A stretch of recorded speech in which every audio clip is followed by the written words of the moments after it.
गीता 18 के श्लोक नंबर 62 में भगवान स्वयं कह रहे हैं कि अर्जुन उस परमेश्वर की शरण में जा जिसकी कृपा से परम शांति व शाश्वत स्थान अर्थात सतलोक को प्राप्त होगा। वो परमेश्वर कौन है, कहाँ है, कैसा है, जानने के लिए कृपया अवश्य सुनिए जगत गुरु तत्वदर्शी संत रामपाल जी महाराज के अमृत वचन।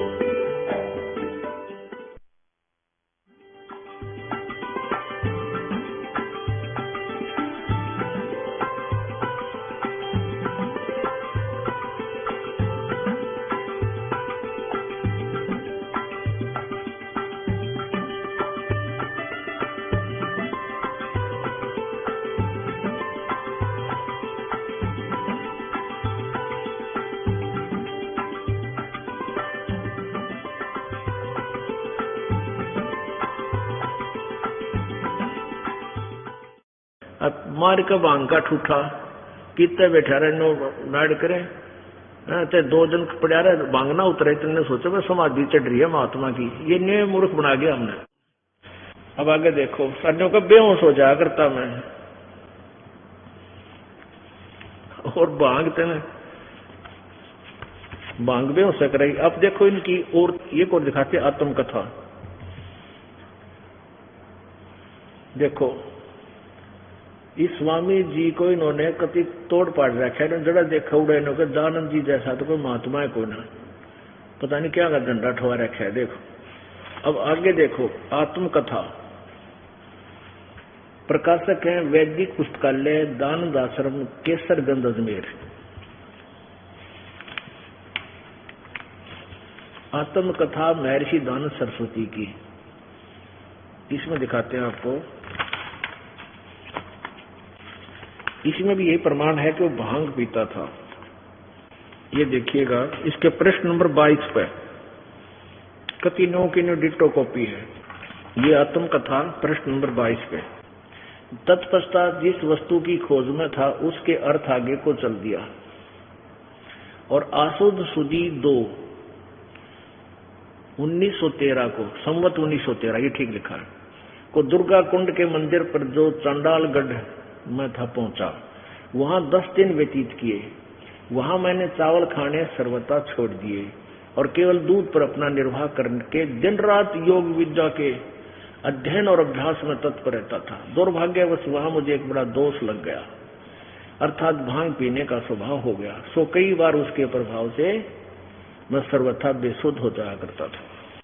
अब भांग पिए बिना ये बात लिख सके है कि एक पृष्ठ पर निराकार लिख रहा है, नेक्स्ट पर उसको साकार लिख रहा है, और परमात्मा पाप नहीं काट सकता और भांग पीकर ही लिख सकता है कि सूर्य पर चंद्र मनुष्य की तरह, पृथ्वी की तरह मनुष्य रहते हैं, वहां पर इन वेदों को पढ़ा जाता है।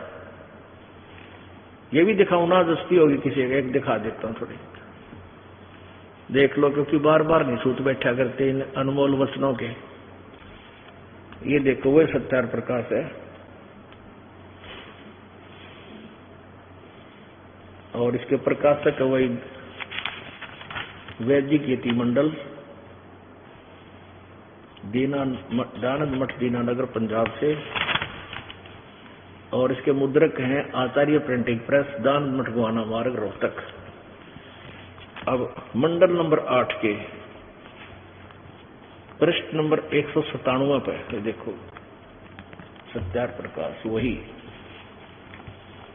197 पृष्ठ पे अष्टम समोल्लास।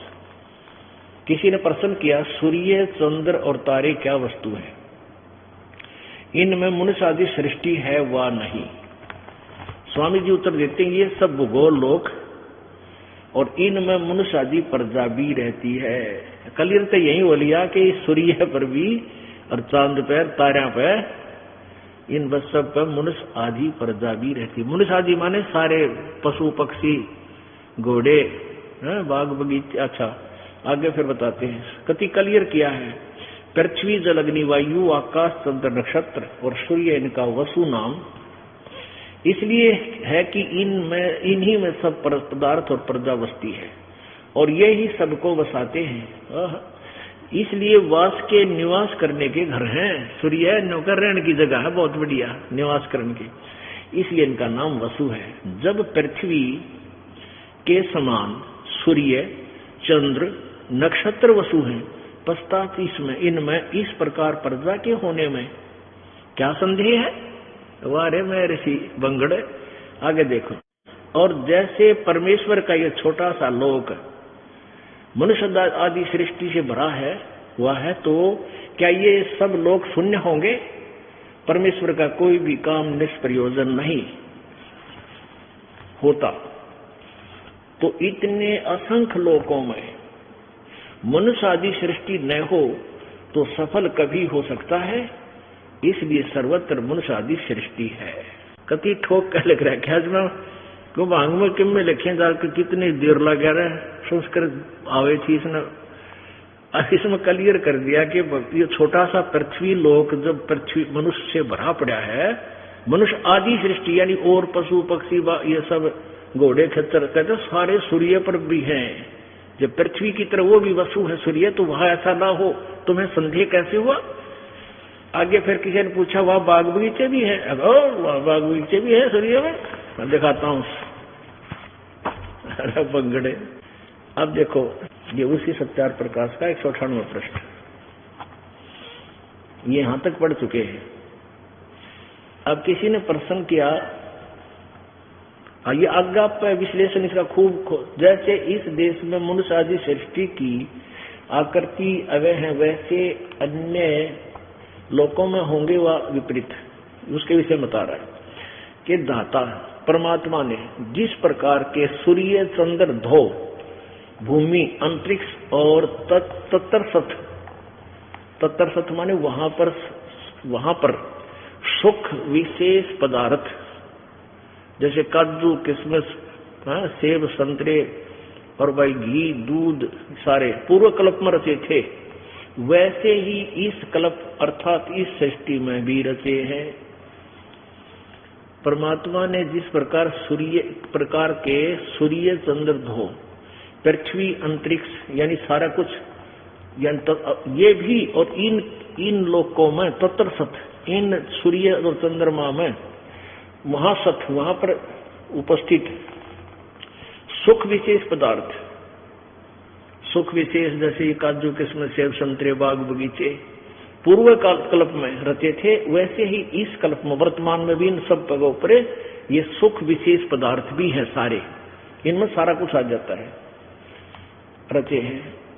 तथा सब लोकांतरों में भी बनाए हैं, भेद किंचित मात्र नहीं होता। आगे देखो, किसी ने प्रश्न किया कि जिन वेदों का इस लोक में प्रकाश है, उन्हीं वेदों का उन लोकों में यानी सूर्य पर भी है वह नहीं। उत्तर स्वामी जी उन्हीं का यानी ये वेद पढ़ने वहां पर सूर्य के ऊपर आदमी रहते हैं, इन्हीं वेदों को पढ़ते हैं।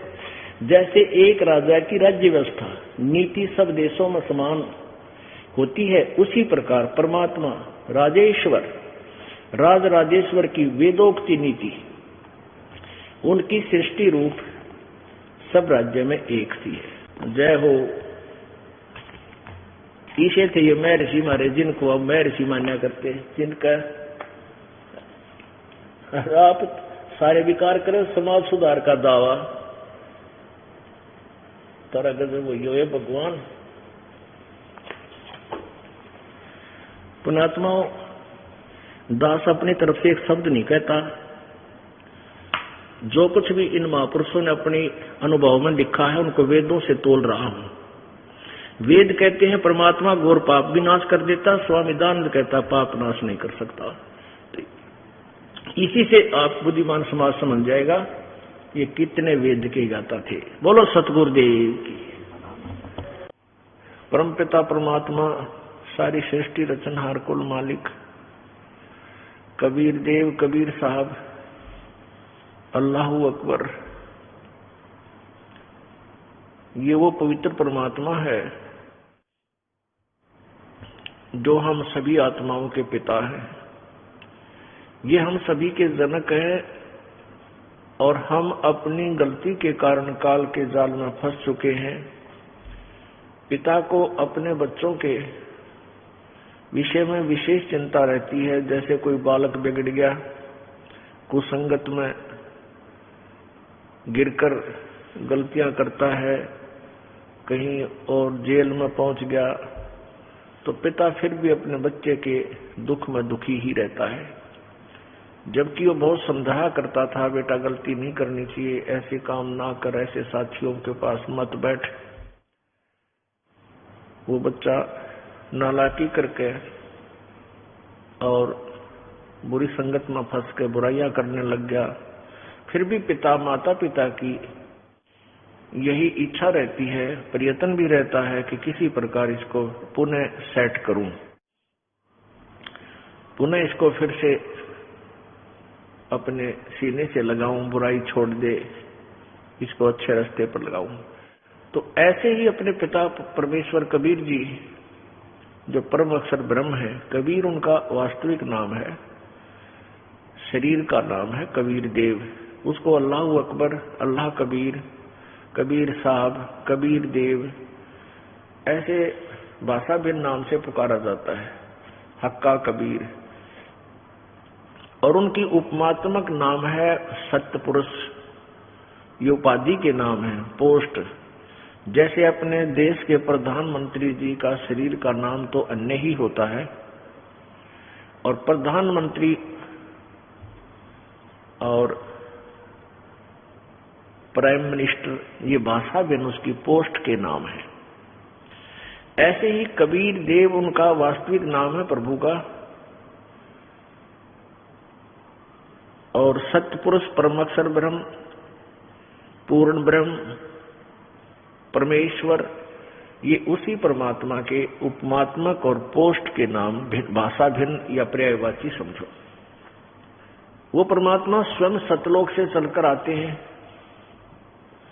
अपनी प्यारी आत्माओं को यथार्थ ज्ञान बताते हैं। उससे पहले काल भगवान, जो यहाँ का मालिक है, यहाँ का स्वामी है, प्रभु है 21 ब्रह्मांड का, उसने अपने झूठे नकली डुप्लीकेट गुरु बनाकर ज्ञानहीन, वो पुण्य आत्मा ज्ञानहीन होते हैं वो अच्छी आत्माएं पूर्व जन्म की, उनका दुरुपयोग करता है, उनको अज्ञान से परिपूर्ण करके यहाँ संसार में डाल देता है। वो यहाँ जन्म लेते हैं, फिर गुरु पद प्राप्त कर लेते हैं और सभी को भ्रमित कर देते हैं, अज्ञान से परिपूर्ण कर देते हैं। परमात्मा आते हैं, कबीर जी स्वयं ही उस ज्ञान को रिसेट करते हैं, दोबारा उसको सुचारू करते हैं और अध्यात्म ज्ञान को फिर जागृत करते हैं। परमेश्वर हमें आकर बताते हैं कि तुम काल के जाल में फंसे हुए हो। काल भगवान ने, इस ब्रह्म ने आपको यहाँ इन सभी झूठे खिलौने दे करके, आपको धोखा देकर यहाँ फंसा रखा है। अब जैसे हम इस शरीर को अपना मानते हैं, सबसे पहले हम अपने शरीर से प्यार करते हैं सबसे ज्यादा, उसके बाद फिर हम अपनी संतान और संपत्ति में, फिर मित्र और रिश्तेदार रिलेटिव में। हम संतान को भी अपना मानते हैं, बेटा बेटी को अपना मानते हैं, कार और कोठी को भी हम अपना मानते हैं। लेकिन जब ये शरीर छूट जाता है, जिन कार और कोठियों को संग्रह करने में सारा जीवन लगा दिया, वो साथ नहीं गई, वो सब यही रह गया। तो ये अपना नहीं था। परमात्मा ने आकर बताया कि तुम ऐसे रहो इस संसार में जैसे आप कहीं रेस्टोरेंट में रह रहे हो, आप कहीं बाहर चले गए हो और वहां रह रहे हो, तो वो संपत्ति जो वहां की संपत्ति है, वहां कुर्सी है, बेड है, उन कमरों में टीवी वगैरह भी लगे हैं, फ्रिज भी रखे होंगे, तो वो आपके नहीं है। आप तो वहां जितना रेंट दे रखा है, जितना समय आप वहां रहोगे तब तक आप उनका प्रयोग कर सकते हो। होटल का मालिक आपको एक चेयर भी बाहर नहीं लाने देगा। इसी प्रकार आप यहां जो रह रहे हो, ये ऐसे रहो जैसे एक होटल में रह रहे हो, और जो भी आपके पास संपत्ति है ये इस कालबली के होटल की है, ये अपनी नहीं है। इसका सदुपयोग करो, दुरुपयोग नहीं करो, और परमात्मा की भक्ति रूपी सौदा करो। अब जैसे कर्म करेगा वैसा ही आपको फल मिलेगा। एक विशेष यही विवेचन प्रत्येक व्यक्ति कहा करता था, संत भी कहते हैं कि तू जैसे कर्म करेगा भी वैसा ही फल मिलेगा। बिल्कुल सही है, क्योंकि यहाँ कर्म प्रधान है और कर्म ही का फल आपको प्राप्त होता है।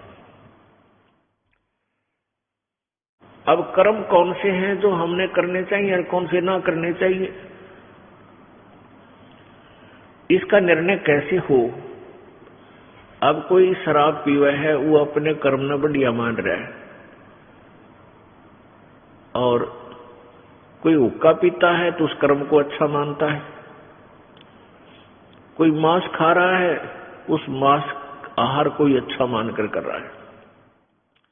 कोई चोरी करे है, वो भी अपने काम ने बढ़िया मान रहा है, चाहे किसी तरीके से मान रहा है, उसको धन लाभ का लालच है। तो ऐसे ही प्रत्येक प्राणी जो भी कर्म कर रहा है उसको वो ठीक मानता है। श्रीमद् भगवत गीता जी अध्याय नंबर 16 के श्लोक 23-24 में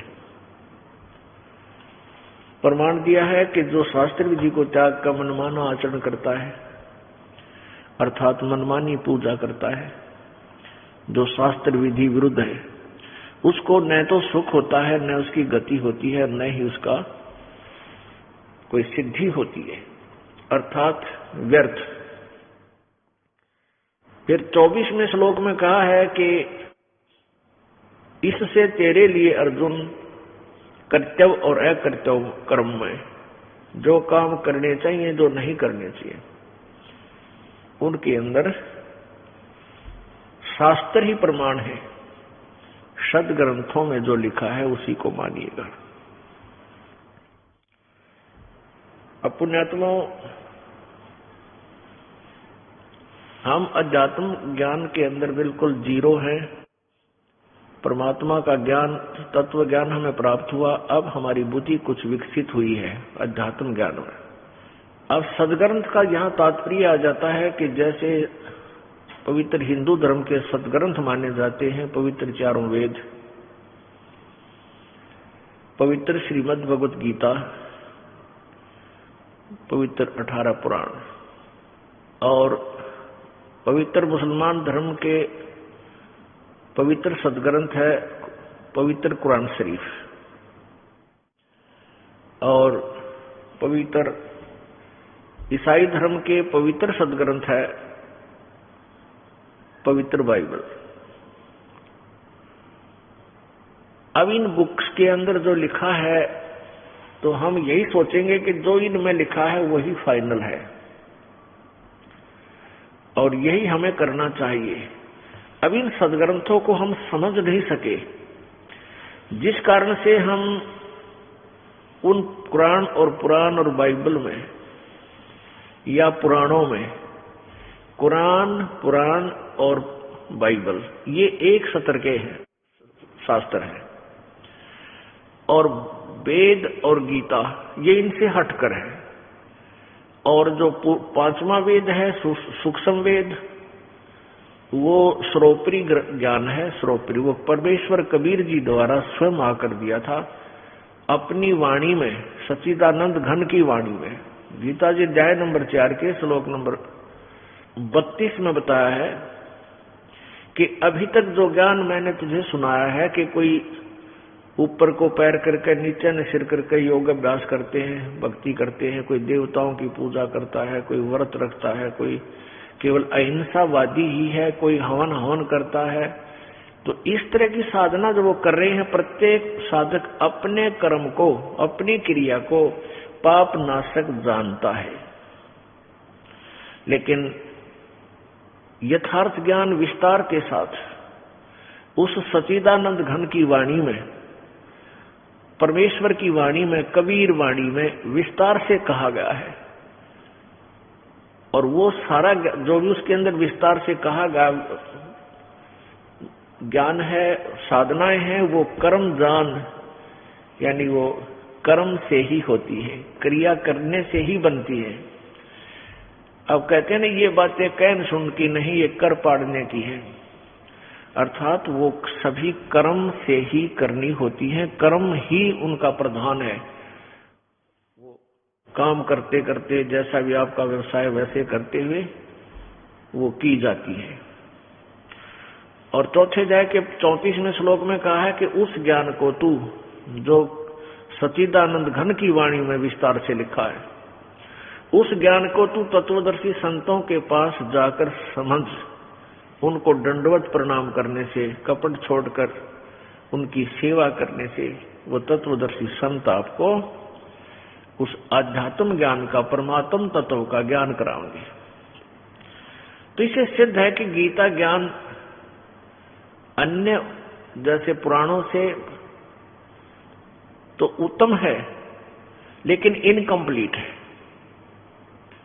ऐसे ही पवित्र वेदों में चारों वेद, ऋग्वेद, सामवेद, यजुर्वेद और अथर्ववेद, इन चारों वेदों का ज्ञान भी कंप्लीट नहीं है, लेकिन ज्ञान ठीक है। यानी जो उसमें लिखा है वो सही है, लेकिन वो कंप्लीट नहीं है। जैसे एक मैट्रिक 10वीं तक का सिलेबस होता है, पाठ्यक्रम होता है, उसका वो भी ज्ञान होता है, वो ठीक होता है लेकिन कंप्लीट नहीं है, आगे का ज्ञान पूरा नहीं है उसमें। ऐसे ही पूरा ज्ञान जो है सूक्ष्म वेद के अंदर है, सच्चिदानंद घन की वाणी में है, वो कबीर वाणी में है। और उस कबीर वाणी को भी तत्वदर्शी संत ही समझ सकता है, जिस पर कृपा परमेश्वर कबीर जी की होती है। तो न तो कबीर वाणी को कोई समझ सकता है, क्योंकि कबीर वाणी यानी 5वां वेद सच्चिदानंद घन की वाणी उन चारों वेदों से भी जटिल ज्ञान है, और वो तत्वदर्शी संत के बिना वो समझा नहीं जा सकता। भले ही वो सिंपल लैंग्वेज में लिखी है, लेकिन ज्ञान बहुत गूढ़ है उसके अंदर।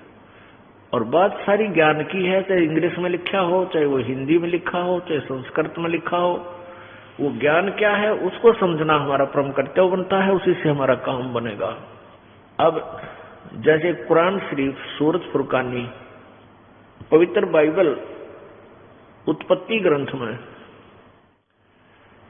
श्लोक नंबर, उत्पत्ति अध्याय में और श्लोक नंबर 26, वहां लिखा है कि परमात्मा ने कहा कि मनुष्यों को मैं अपने ही स्वरूप के अनुसार उत्पन्न करूंगा। तो परमात्मा ने मनुष्य को अपने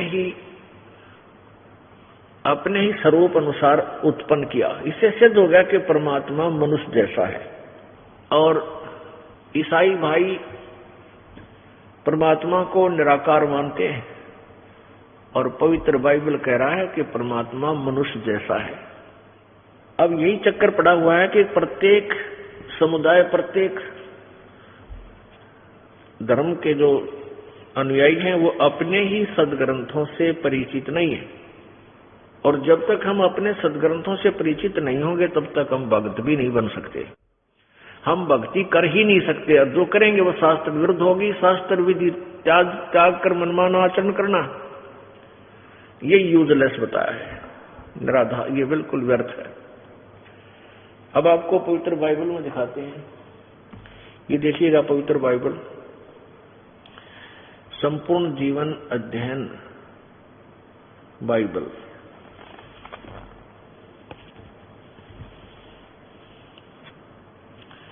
पवित्र बाइबल, संपूर्ण जीवन अध्ययन बाइबल, ये कहां से है? जर्नल एडिटर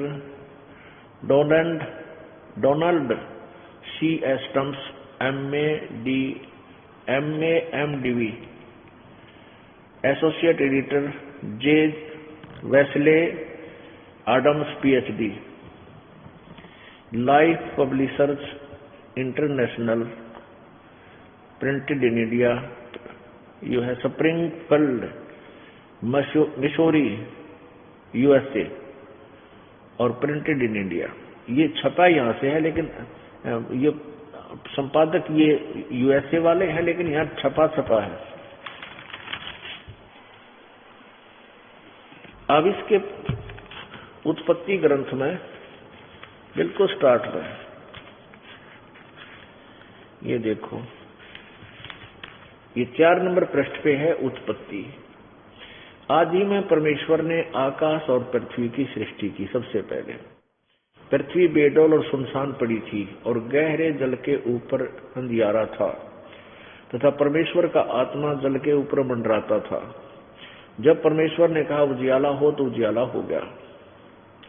और परमेश्वर ने उजियाले को देखा अच्छा है, और परमेश्वर ने उजियाले को अंधेरे से अलग किया। इस प्रकार ये पहला दिन हो गया। फिर सांझ हुई, फिर भोर हुआ, ये दूसरा दिन हो गया। इसके बाद ना यहां से फिर परमेश्वर ने कहा जल के बीच एक ऐसा अंतर हो कि जल 2 भाग हो जाए, ऐसे ही। फिर तीसरा दिन, सांझ हुई, फिर भोर हुआ, तीसरा दिन हो गया। सांझ हुई, फिर भोर हुआ, ये चौथा दिन हो गया। हम अपने मतलब की वस्तु को ग्रहण करेंगे। ये 5वां दिन, यहां से सांझ हुई, फिर भोर हुई, भोर हुआ, इस प्रकार 5वां दिन हो गया। अब छठे दिन, ये छठा दिन शुरू होगा। यहां से 26 नंबर श्लोक को हम पढ़ते हैं। फिर परमेश्वर ने कहा कि हम मनुष्य को अपने स्वरूप के अनुसार अपनी समानता में बनाए। ये कितना क्लियर लिखा है। और वे समुद्र की मछलियों और आकाश के पक्षियों और घरेलू पशुओं और सारी पृथ्वी पर और सब रेंगने वाले जंतुओं पर जो पृथ्वी पर रेंगते हैं अधिकार रखे, यानी उनते वो उनका कंट्रोलर हो, बुद्धिमान हो। 27 में तब परमेश्वर ने मनुष्य को अपने स्वरूप के अनुसार उत्पन्न किया। अपने ही स्वरूप के अनुसार परमेश्वर ने उसको उत्पन्न किया, नर और नारी करके उसने मनुष्य की सृष्टि की। अब इन 26-27 श्लोक में 3-4 बार लिखा है परमात्मा ने मनुष्य को अपने जैसा बनाया और नर नारी करके उसकी सृष्टि की। तो क्या सिद्ध हुआ? परमात्मा मनुष्य जैसा है, नर आकार है। अब देखो पुण्यात्मा, यही बात बिगड़ रही है। प्रत्येक धर्म के पुण्यात्माएं अपने ही सदग्रंथों से अपरिचित होने के कारण एक दूसरे के साथ, एक धर्म वाला कहता हम श्रेष्ठ हैं, दूसरा कहता हमारा ज्ञान श्रेष्ठ है, तीसरा कहता हमारा ज्ञान है श्रेष्ठ है। ऐसे ये अनजान गुरु अज्ञानी लोग हमें आपस में लड़ाते रहे और एक गहरी खाई बना दी हम सब के बीच में। अब इसको हमें समाप्त करना है बुद्धिमत्ता के साथ, सहनशीलता के साथ, विवेक के साथ। अब इसमें स्पष्ट है कि परमात्मा मनुष्य जैसा है। आगे देखो, परमात्मा ने फिर इन मनुष्यों को और जो पशु पक्षी बनाए उनको खाने का क्या आदेश दिया? यही उत्पत्ति ग्रंथ चल रहा है, पृष्ठ नंबर 5 पे हम पढ़ रहे हैं। 4 पढ़ लिया, 5 पे पढ़ रहे हैं। ये 26 पढ़ा, हमने 27 पढ़ लिया। परमात्मा ने मनुष्य को अपने अनुसार, अपने स्वरूप के अनुसार परमेश्वर ने उनको उत्पन्न किया। तो परमेश्वर ने मनुष्य को अपने स्वरूप के अनुसार उत्पन्न किया। अपने स्वरूप के अनुसार परमेश्वर ने उनको उत्पन्न किया, नर और नारी करके मनुष्य की सृष्टि की। आगे देखो, परमेश्वर ने उनको आशीष दी और उनसे कहा फूलो फलो और पृथ्वी पर भर जाओ और उसको अपने वश में कर लो और समुद्र की मछलियों तथा आकाश के पक्षी और पृथ्वी पर रेंगने वाले सब जंतुओं पर अधिकार रखो। यानी ये तुम इनसे सियाने हो, इनके कंट्रोलर बनो। खाने के लिए नहीं लिखा। आगे देखो, फिर परमेश्वर ने कहा सुनो, जितने बीज वाले छोटे छोटे पेड़ सारी पृथ्वी के ऊपर हैं और जितने वृक्षों में बीज वाले फल होते हैं वे सब मैंने तुमको दिए हैं, वे तुम्हारे भोजन के लिए हैं। परमात्मा ने कहीं भी मांस खाने का या कोई अन्य वस्तु खाने का आदेश नहीं दिया। ये है पूर्ण परमात्मा का आदेश, जिसने सृष्टि रची। वो परम अक्षर ब्रह्म है जिसने सृष्टि रची। उसके बाद इसने काल को दे दी इसके तप अनुसार।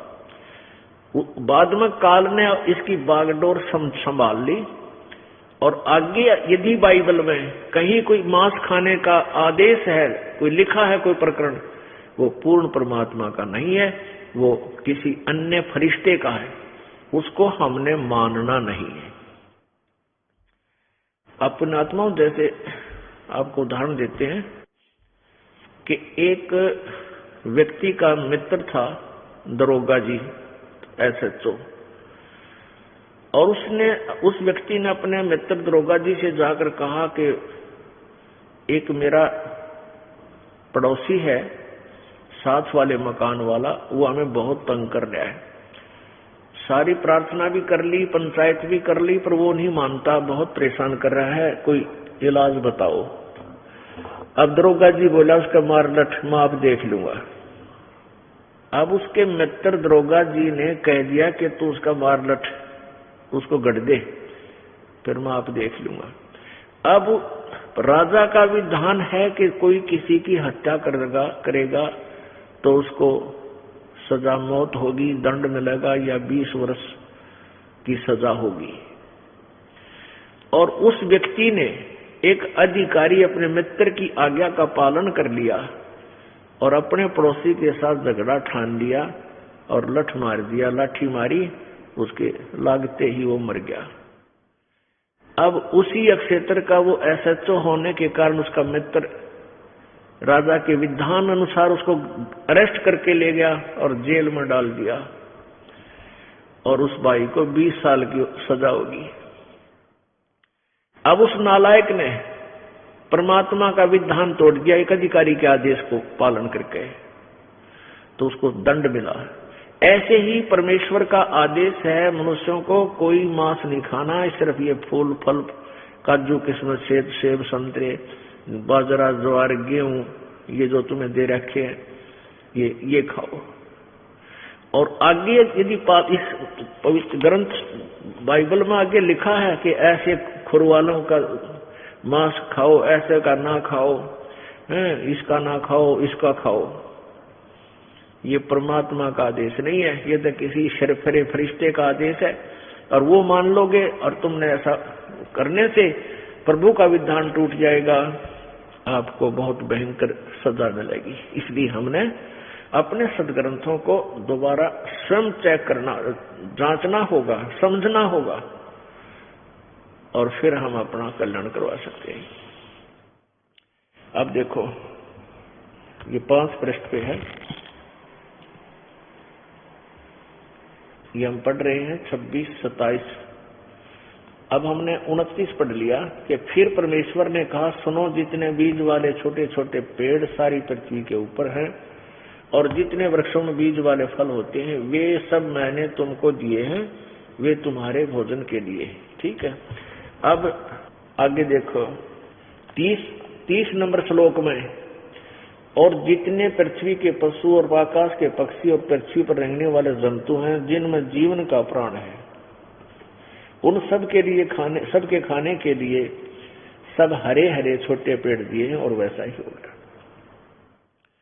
किसी पशु पक्षी को भी एक दूसरे का मांस खाने का आदेश परमात्मा का नहीं है। अपने आत्मा जब सृष्टि प्रारंभ हुई, सतियुग के अंदर शेर भी मांस आहार नहीं करते थे, एक दूसरे को नहीं खाते थे। अब इनके पंजे वगैरह इसलिए दिए हैं ऐसे मजबूत। पहले ये क्या करते थे, वृक्षों की, जैसे आपने किक्कर देखी होगी, बबूल के पेड़ का इतना मोटे मोटे गोंद लग जाता, गोंद, और वो बहुत ही पौष्टिक आहार होता है, तो शेर उनको खाते थे। या जैसे कुछ ऐसे पेड़ हैं जिनमें से दूध निकलता है, उसको थोड़ा सा पंजा मार कर पाट दे तो उसमें से दूध बह निकलता है। इस तरह के आहार किया करते थे। बाद में समय गिरता चला गया और इन्होंने ऐसे एक दूसरे को खाना प्रारंभ कर दिया। मनुष्य मांस नहीं खाते थे, बिल्कुल छूते भी नहीं थे। एक आधा दुष्ट आत्मा, दूसरी बात हो तो प्रत्येक युग में होता ही है। और अब देख लो, इंसान भी मांस खाने लग गए, इसको बाढ़ को। वैसे भी कोई, आप देखो, कोई कुत्ता मरा पड़ा हो, इसमें एक्सीडेंट में सड़क के ऊपर और उसकी आंत निकली पड़ी होती है, देखते ही उल्टी पड़ जा, और उस गंध में खाएं तो इंसान थोड़े उधर शैतान आदमी होते हैं। तो परमात्मा ने बहुत सुंदर आहार हमें दिया है। देखो काजू किशमिश, बादाम, अखरोट, सेब, संतरे, भाई ये फल खाओ, दूध दे रखा है, पशु का दूध लो, घी बनाओ, हलवा खाओ, तो हम जो ये इसको त्याग करके जो मांस खाते हैं वो पाप कमा रहे हैं, वो ऐसा नहीं करना चाहिए। आगे देखो, अब हमने 30 पढ़ लिया, अब 31 पढ़ेंगे। तब परमेश्वर ने जो कुछ बनाया था सब देखा, तो क्या देखा कि बहुत ही अच्छा है। तो सांझ हुई, फिर भोर हुआ, इस प्रकार ये 6वां दिन हो गया। अब 6 दिन में सृष्टि रच दी परमात्मा ने, और 7वां दिन विश्राम किया। यूं आकाश और पृथ्वी और उसकी सारी सेना का बनाना समाप्त हो गया, और परमेश्वर ने अपना काम जिसे वह करता था 7वें दिन समाप्त किया। उसने अपने किए हुए सारे काम से 7वें दिन विश्राम किया, और परमेश्वर ने 7वें दिन को आशीष दी और पवित्र ठहराया, क्योंकि उसमें उसने सृष्टि की रचना के अपने सारे काम को से विश्राम दिया। ये तो पवित्र बाइबल से हमने ज्ञान ग्रहण किया। अब दोनों पवित्र सदग्रंथों जैसे पवित्र कुरान शरीफ और पवित्र बाइबल, इन दोनों से मिलजुल कर ये बात सिद्ध होगी कि परमात्मा मनुष्य जैसा है, और वो उसकी जानकारी न तो पवित्र बाइबल के वक्ता को है और न ही पवित्र कुरान शरीफ के ज्ञानदाता को है। वो उन्होंने भी ऑप्शन छोड़ दिया है कि किसी तत्वदर्शी संत से ही पूछो।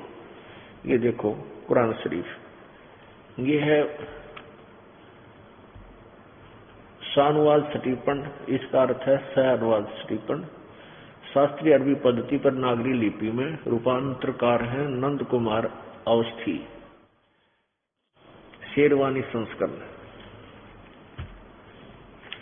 देखिएगा इस पे क्या लिखा है कि यह वह इल्हामी किताब है जिसमें कोई संदेह की गुंजाइश नहीं, अर्थात इसमें जो लिखा है वो मान्य है मुसलमान धर्म को कि इसमें कोई गुंजाइश नहीं, इसमें जो लिखा वो फाइनल है, हमें मंजूर है। प्रकाशक है लखनऊ किताब घर, मौसम बाग, सीतापुर रोड, लखनऊ। अब इसके सूरत फुरकानी पर हम आते हैं। ये देखिएगा, ये सूरत फुरकानी 25 607 पृष्ठ पे हम केवल इतना ही पढ़ेंगे जो हमें आज आवश्यक है। अब क्या बताया है कि कुरान शरीफ का जो ज्ञान दाता है वो अपने पैगंबर हजरत मोहम्मद जी को आदेश दे रहा है, कुरान शरीफ का ज्ञान दे रहा है। जिसको हजरत मोहम्मद अपना फाइनल गॉड मानते हैं, अपना भगवान मानते हैं, वो अल्लाह हजरत मोहम्मद को संदेश दे रहा है और किसी अन्य पूर्ण परमात्मा, उस बड़े भगवान कबीर परमात्मा की तरफ संकेत कर रहा है। अब देखो, ये है सूरत फुरकानी 25। हम यहां से प्रश्न नंबर 604 से पढ़ेंगे, नीचे 52 नंबर आयत को प्रारंभ करेंगे। इसमें कबीर शब्द स्पष्ट लिखा, कबीरन। इसको कबीरन कहो चाहे कबीर कहो चाहे कबीरा कहो। ये देखिए, इसको इस कंसेप्ट को क्लियर करने के लिए कुरान मजीद दिखाते हैं आपको। देखिएगा, ये पवित्र कुरान मजीद, इसका नाम भिन्न है लेकिन लेख सेम टू सेम है। ये है कुरान मजीद, ये आसिफ बुक डिपो 422 मटिया महल, जामा मस्जिद, दिल्ली 6 से प्रकाशित है। यहाँ पर देखते हैं कुरान मजीद हिंदी मुतरजम, यह तर्जुमा मौलाना फतेह मोहम्मद का साहिब जालंधरी और तसही मौलाना अब्दुल मजीद सरवर साहिब। प्रकाशक है Farid book depot private limited, नई दिल्ली। इसके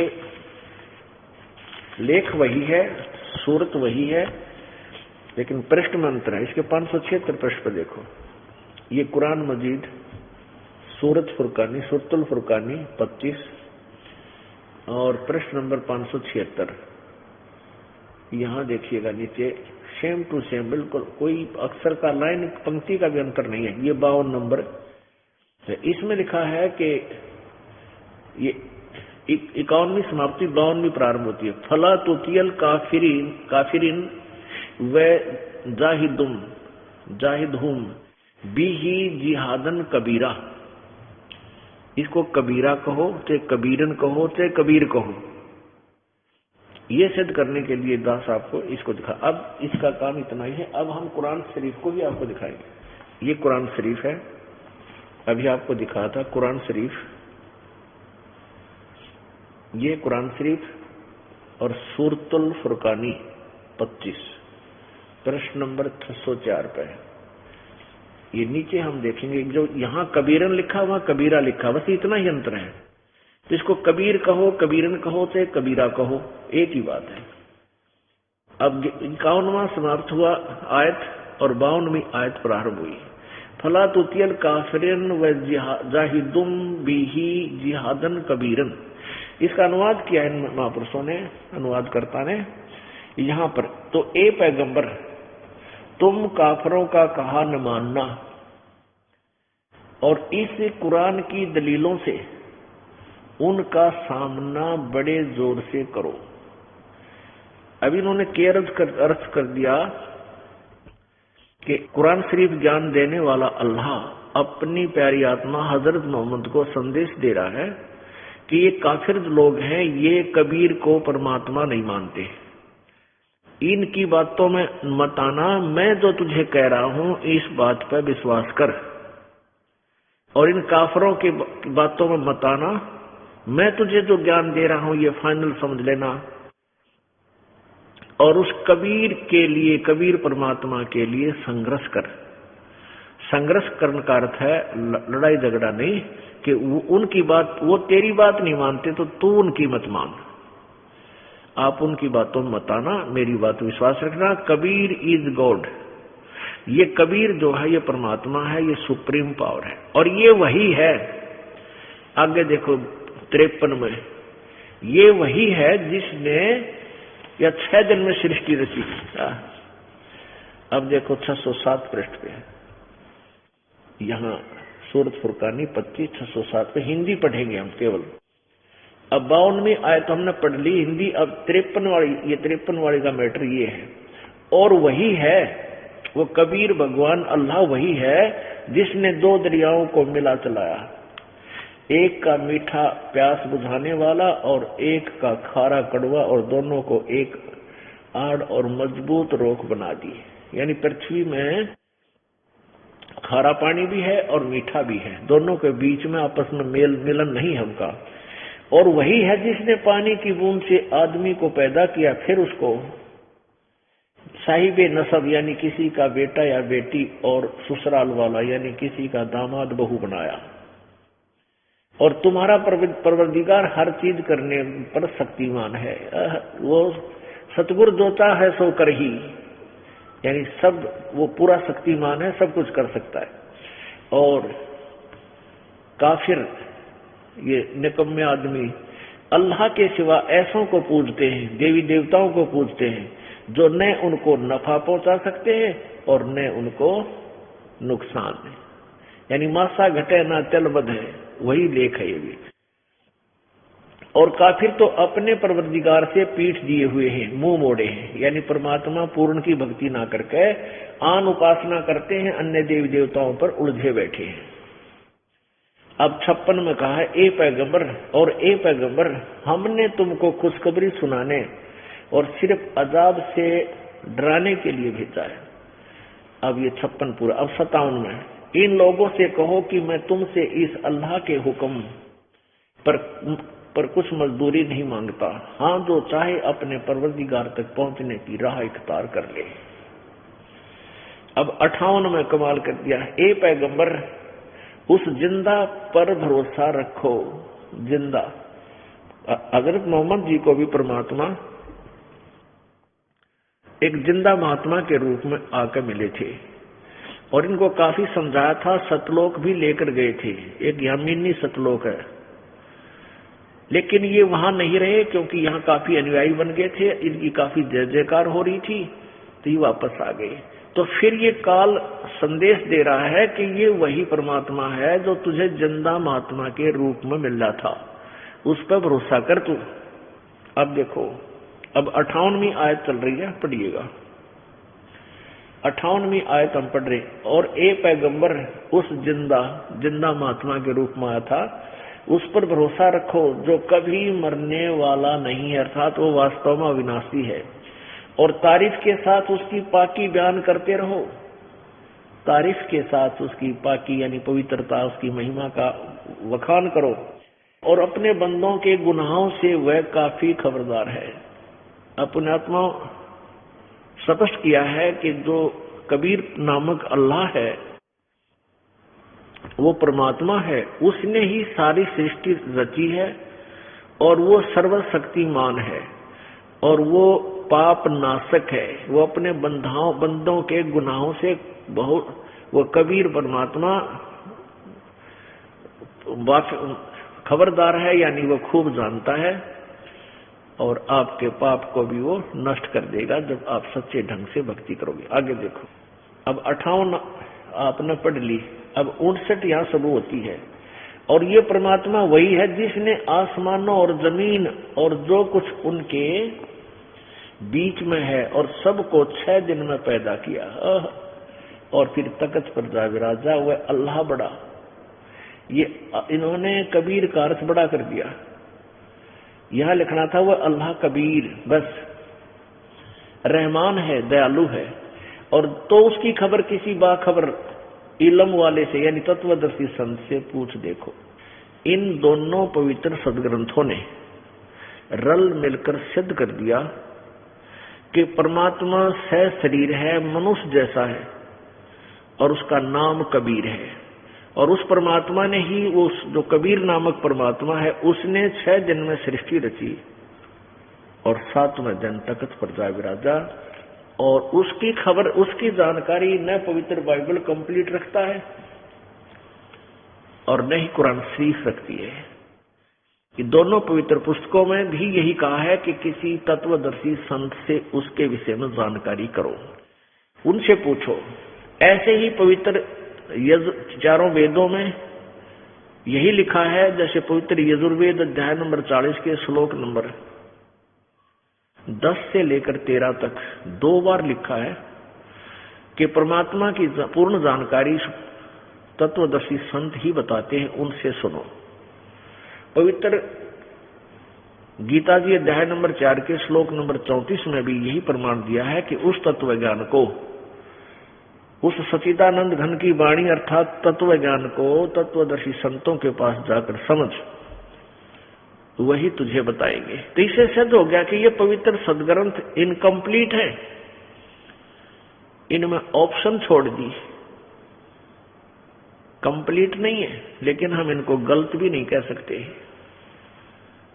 तो जब तक हमें कंप्लीट ज्ञान नहीं होगा, जैसे आप मोबाइल कोई फोन मिलाते हो और उसमें एक भी नंबर रह गया, वो कितना का कितना मिल लगा जाके, 4 की जगह 3 मिल गया ना, मेरा काम मिल लगा। और एक पूरे अक्षर नहीं हुए, एक कम रह गया तो भी ना मिल रहा है, यानी काम सरे को नहीं। हमारा मोक्ष नहीं हो सकता। हमने चाहिए मोक्ष, जन्म और मृत्यु के रोग से हमें मुक्ति चाहिए। उसके लिए तत्वदर्शी संत ही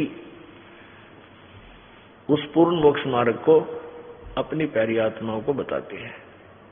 अपनी आत्माओं, अब दोनों सदग्रंथों ने ये सिद्ध कर दिया कि परमात्मा मनुष्य जैसा है, वो सह शरीर है, उसका नाम कबीर है और वही सृष्टि रचनहार है, वही पाप नाशक है। अब आपको पवित्र यजुर्वेद में दिखाते हैं कि परमात्मा कैसा है, वो साकार है व निराकार है। अपनात्मा, जब तक हम प्रभु की परिभाषा से पूर्ण रूप से परिचित नहीं हो जाएंगे, हम भक्ति नहीं कर सकते। क्योंकि आप जी को कोई भी विचलित कर देगा और आपके मार्ग, आपके यथार्थ मार्ग से आपको वंचित करके और काल के जाल में फंसा देगा। अब परमात्मा ने इतना मोटा कबीर सागर लिखा, उससे अलग से वाणी न्यारी लिखी, कबीर 2 शब्दावली अलग लिखी, और फिर इतने मोटे मोटे 4 वेद बनाए। ये क्यों बनाए? इसलिए बनाए कि बुद्धिमान लोग जो गुरु पद पर होते हैं वो इनको समझें और फिर उस पूरे ज्ञान को अपने अनुयायियों तक पहुंचाएं एज इट इज। लेकिन ऐसा वो नहीं कर सके। हमारे पूर्व वाले जो गुरुजी थे वो वेद ज्ञानहीन थे और वो संस्कृत भाषा के जानकार थे। तो उस संस्कृत भाषा में वो इतनी स्पीड से बोला करते, आम व्यक्ति प्रभावित हो जाता था और ये सोचता था कि गुरुजी के बस कमाल कर रखे, बहुत ही विद्वान पुरुष है, क्योंकि वो संस्कृत में इतनी स्पीड से बोल रहा है। हमने संस्कृत बोलनी भी ना आती, तो हम इसी से प्रभावित हो गए। फिर उस संस्कृत में जो उसने बोला था उसका क्या ही हमें हमारी लैंग्वेज में उन्हें क्या बताया, हम केवल उसी लैंग्वेज को समझ सके जो उसने हमें बताया हमारी भाषा में। तो जिस कारण से वो वेद ज्ञानहीन प्राणियों को हम वेद पूर्ण वेद के ज्ञानी मानकर उनके द्वारा दिए गए ज्ञान को स्वीकार किए हुए थे। लेकिन वो सारे अज्ञानी थे, उनको वेदों का ज्ञान नहीं था। मोती मुक्ता दर्शत नाही, ये जग है सब अंदरे, दिखत के तो नैन चश्म, इनका फेरा मोतिया बंदरे। किसी व्यक्ति को मोतिया बंद हो जाता है, आंखें स्वस्थ दिखाई देती है, लेकिन उसको दिखता कति नहीं, नपट अंधा होता है वो, और आंख इसी दिखे जैसे कति ओके है। तो पुण्यात्माओं, ये विद्वान दिखाई दिया करते थे हमें, संस्कृत के पढ़ने वाले, ये आचार्य पद को प्राप्त, लेकिन ये कति वेद ज्ञानहीन थे। इनको अज्ञानता का मोतिया बंद हो चुका था और हमें ये जो है ना विद्वान नजर आते थे कि स्वस्थ आंखें हैं इनकी, लेकिन ये नपट अंधे थे। अब उस हम सभी को मोतिया बंद कर दिया इन्होंने। अब उसका ऑपरेशन ये सतलोक आश्रम बरवाला में ही होता है और उसके लिए ये कैंप लगाया जाता है। 3-3 दिन का सत्संग 1 महीने में 2 बार किया जाता है। जो पुण्यात्मा इस कैंप को पूर्ण अटेंड करेंगे उनका मोतिया बंद शीघ्र हट जाएगा। ये पूरा ट्रीटमेंट है। और भाई जब तक आंखें स्वस्थ नहीं है तो सफर में आनंद आवे को नहीं, कति नहीं आवे। किधर ठोकर लग गए, किधर पड़ जाएंगे, किधर कांटे में पड़े रहेंगे, कोई कितना हाथ पकड़ ले जाएगा, आ जाए इधर ले जाए, ये रास्ता ठीक है। तो हमने स्वयं देखने योग्य बनना है। हमने अपनी आंखें अपनी खुद बनवानी पड़ेंगी ताकि हम पथभ्रष्ट ना हो जाए, और पथभ्रष्ट होकर ही हम काल के जाल में रह जाते हैं। इसलिए दास ये रह रहकर आपको ये ज्ञान सुनाता है। अब देखो पुण्यात्मा, रोग काटने के लिए डॉक्टर दवाई देता है और एक ही प्रकार की टेबलेट देता है, कहता भाई 1 महीना खानी पड़ेगी। एक ये सुबह, ये दोपहर में, ये शाम में, वो एक गोली है और उन्हीं को डेली खाना है। डेली खाना है जब तक उसने बता रखा, नहीं तो स्वस्थ नहीं हो सकते। तो इसी प्रकार ये वही टेबलेट है, वही ज्ञान है, रह रहकर आपको डेली खाना पड़ेगा और तब आप स्वस्थ होगे। और स्वस्थ होकर ही फिर आनंद आता है शरीर में। ना तक तक ठूठा रही जब कुल्ले जा पड़ा फिर फायदा क्या है उसका, आनंद नहीं आता फिर उसको। तो पहले दास चाहता है कि आपको स्वस्थ करे, इस अज्ञान रूपी मोतियाबंद का ऑपरेशन करके आपको आप आंख दे के और फिर चल रहा है अपने मार्ग पे, कोई बांटे जाओ कुछ भी, फिर हम ठीक चलेंगे। हम ठोकर नहीं खा सकते। अब कौन कैसा है परमात्मा? अब जैसे इन ज्ञानहीन लोगों ने, किसी ने देख ले, एक का दोष नहीं, किसी ने, सब ने परमात्मा को निराकार बता रखा है। चाहे वो हिंदू धर्म है, चाहे मुसलमान धर्म का अनुयायी है, चाहे सिख धर्म का अनुयायी है, चाहे ईसाई धर्म से संबंधित है, सब ने भगवान को निराकार बता रखे हैं। और हमारे सदग्रंथ कहते हैं कि वो साकार है, वो नर आकार है, मनुष्य जैसा है, वो सहशरीर है, उसका नाम कबीर है। मोती मुक्ता दर्शत नाही, ये जग है सब अंदरे, दिखत के तो नैन चश्म, इनका फेरा मोतिया गंदरे। अब ये उदाहरण देते हैं। अब ये कलयुग के अंदर एक महर्षि पाक रहा था, युद्धानंद सरस्वती, और इसने कह का नहीं दे रहा था, और वेदों का ठेका ले रहा करती, जैसे वेद इसके घर के हैं, वेद तो भगवान के दिए हुए थे हैं। और इस दानंद जी को इसका ठेकेदार बता रखा था कि यो बस कलयुग में एक ये अवतार आया है वेदों को जानने वाला, इतनी महिमा गा रखी थी इसकी है भगवान, ठाई जाना दरीजा। और इसने ऐसा बैठा बैठाया वेदों के अनुवाद में और अपने अनुभव की किताब में, ये कहता परमात्मा निराकार है। देखिएगा, ये सत्यार्थ प्रकाश। अब देखो महर्षि जी का डठोरा। अब ये ऐसा चित्र देख कर हम न सोचा करते, वह महाराज जी के तो चाला था, परमात्मा से मिले हुए थे होंगे, ये योग युगत होकर इन्होंने परमात्मा से संपर्क साध रखा होगा। देखो कैसे समाधिस्थ और कितने अच्छे लगते हैं। आम आदमी का जो कति कुर्बान हो जाए इनका ऊपर। अन्य हो रहे थे अनजानपने में, बारू कहते बुरा जान चाटे थे, रेही खा रहे थे बुरा समझ कर, ये न महर्षि मान के इनको सर पर धर रहे थे, ये थे क्या अब पता चलेगा। देखिएगा, अत सत्यार्थ प्रकाश है। ये सत्यार्थ प्रकाश वेद आदि विविध, वेद आदि यानी वेद और वेद से संबंधित और जो सदग्रंथ है उनके विविध सदग्रंथ सदशास्त्र प्रमाण समिनता, यानी वेद आदि सदग्रंथों के प्रमाणों को लेकर इसकी रचना की है। किसने? श्रीमत परमहंस परिव्राजक आचार्य महर्षि दानंद सरस्वती स्वामी विरचित।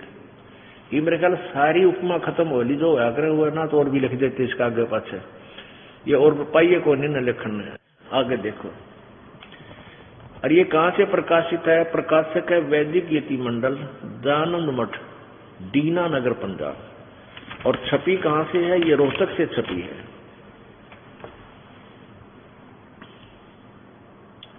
स्वामी ओमानंद सरस्वती के सहयोग से प्रचारार्थ लागत से भी कम 25 रुपए में। ये मुद्रक है आचार्य प्रिंटिंग प्रेस, दानंद मठ, गोहाना मार्ग, रोहतक। और ये सन 2000 ईस्वी सन 17 जून 2000 को छपी है। अब इसमें समोल्लास नंबर 7 में स्वामी जी कहते हैं परमात्मा निराकार है। ये देखिएगा, एक नहीं बहुत जगह इन्होंने कहा है। सप्तम समोल्लास, 7वां समोल्लास, सत्यार्थ प्रकाश, प्रश्न नंबर 154 पर है। इस प्रकाशन के पृष्ठ 154 पर है। ईश्वर साकार है व निराकार? स्वामी जी उत्तर देते हैं निराकार। वैसे तो इन्होंने यही आपका सिद्ध कर दिया है कि उपासना से परब्रह्म से मेल और उसका साक्षात्कार होना। अपने यही खंडन कर रहा है कि परमात्मा का साक्षात्कार हो जाता है तो वो साकार है, निराकार नहीं रहा, इन्हीं की थ्योरी में।